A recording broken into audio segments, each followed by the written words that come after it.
Hello, this is a demonstration of the point editing capabilities of the DisplayPoints command in the Sincpac C3D.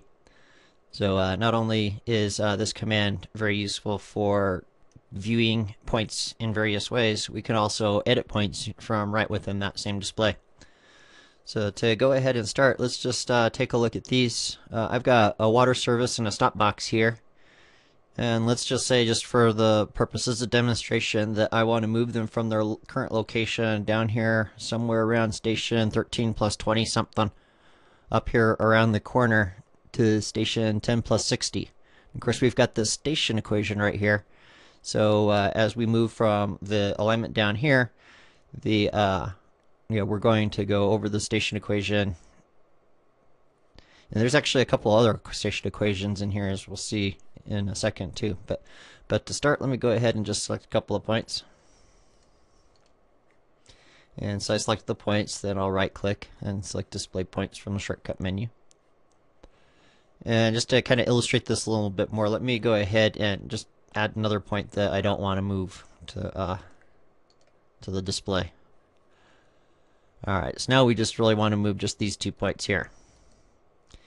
And the way that we have the selection set up in here is a little bit non-standard, but the reason for that was because we wanted to be able to let people select, say, like this little portion of the grid, copy and paste it into Excel.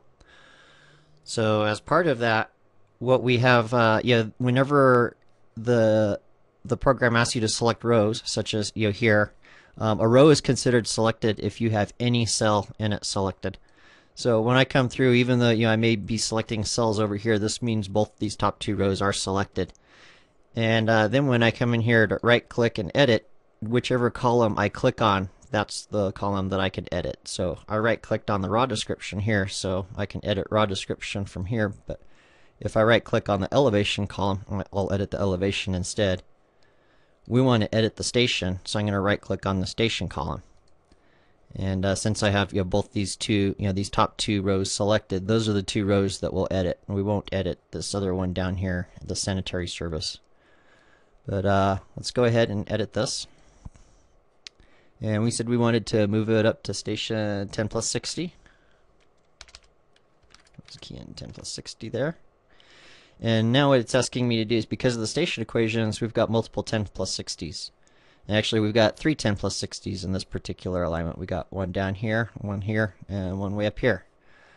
Obviously, that probably wouldn't happen in a real-world situation. This is more for demonstration purposes, but occasionally weird stuff like that happens in the real world. But basically, we just need to get the cursor closest to the 10 plus 60 that we want, this one, and click. So now those 2 points have moved to station 10 plus 60.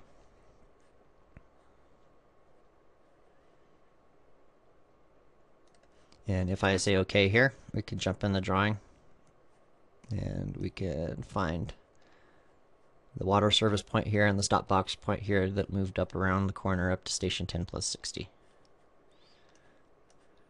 Oh. Similarly, if we wanted to edit just a single point, we could do that too by coming in here and then just double clicking on the point. And then once you double click on the point, you could jump in here and change any value you wish. And so, like, say I wanted to move this right onto minus 15 foot left, I could change that. And once I hit return, it will recalculate the values. So we'll see like the northing and easting here change as I hit return, like that. Similarly, I could come over here and I could change the northing and easting.